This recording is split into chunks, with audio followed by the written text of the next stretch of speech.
জনস্বাস্থ্য সুরক্ষায় টেকসই উন্নয়ন লক্ষ্যমাত্রায় এসডিজি অর্জনে বড় বাধা হিসেবে কাজ করে তামাক।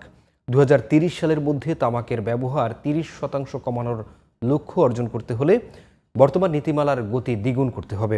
এর জন্য প্রয়োজন তামাক নিয়ন্ত্রণ আইনের সংশোধন ও কঠোর বাস্তবায়ন। আরও জানাচ্ছেন FM বায়েজিদ।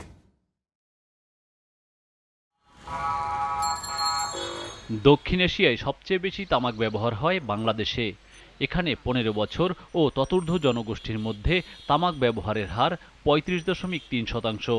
তামাক সেবনে নানা রোগে আক্রান্ত হয়ে দেশে প্রতি বছর মারা যায় ১,৬১,০০০ মানুষ, আর পঙ্গুত্ব বরণ করে বছরে প্রায় ৪ লাখ মানুষ। এছাড়া পরোক্ষ ধূমপানের শিকার হয় ৪২.৭%। তামাকের কারণে বছরে সরকারের স্বাস্থ্য খাতে ক্ষতি হয় ৮,০০০ কোটি টাকা। টেকসই উন্নয়ন লক্ষ্যমাত্রা এসডিজি অনুযায়ী তামাক নিয়ন্ত্রণে বিশ্ব স্বাস্থ্য সংস্থার ফ্রেমওয়ার্ক কনভেনশন বাস্তবায়ন জোরদার এবং ২০৩০ সালের মধ্যে অসংক্রামক রোগের কারণে মৃত্যু ১/৩ কমিয়ে আনার নির্দেশনা রয়েছে।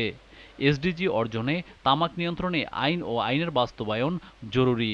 যেহেতু আমরা শনাক্ত করতে পেরেছি যে আমরা পিছিয়ে আছি, আমার মনে হয় যে দ্রুত গুরুত্ব দিয়ে এটাকে সামনে এগিয়ে নিয়ে যাওয়া উচিত। বাংলাদেশে যেটা করতে হবে, ধূমপানকে কার্যকরভাবে নিয়ন্ত্রণ করে এমন একটা জায়গায় নিয়ে আসতে হবে যাতে এইটা জনস্বাস্থ্য খাতের মারাত্মক হুমকি হিসেবে না থাকে, এবং যারা ধূমপান করবেন তারা একটু ঝুঁকিপূর্ণ কাজ করছেন এটা জেনে এবং এর জন্য যথেষ্ট পরিমাণে দণ্ডি দিয়ে, অর্থাৎ যথেষ্ট পয়সা খরচ করে অথবা যথেষ্ট ধরনের অসুবিধার মধ্যে দিয়ে ধূমপান করবেন, এইটা আমাদের নিশ্চিত করা উচিত। ট্যাক্স বাড়িয়ে তামাকের ব্যবহার কমানো এবং নতুন ভোক্তাদের নিরুৎসাহিত করার কোনোই বিকল্প নেই, মত এই বিশেষজ্ঞের।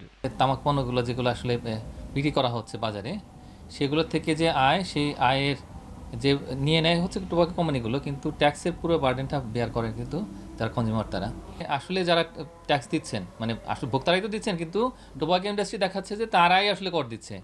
এবং তারা এমনভাবে দাবি করে যে তারা বলে যে তারা একক সর্বোচ্চ করদাতা, এবং বাংলাদেশে এত শিল্প আছে, কিন্তু এই পুরো ভোক্তার কাছ থেকে সমস্ত কর নিয়ে তারা দিচ্ছে সরকারকে, এবং তারা এমনভাবে দাবি করছে যে তার মনে হচ্ছে যে তাদের ছাড়া আসলে সরকারের কর রাজস্ব আদায় হবে না।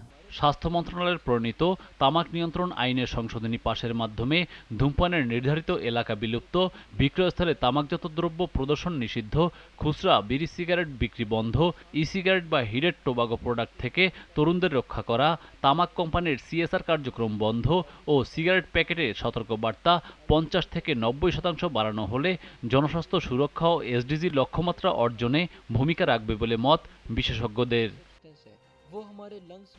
FM Bayezid, GTV news, Dhaka.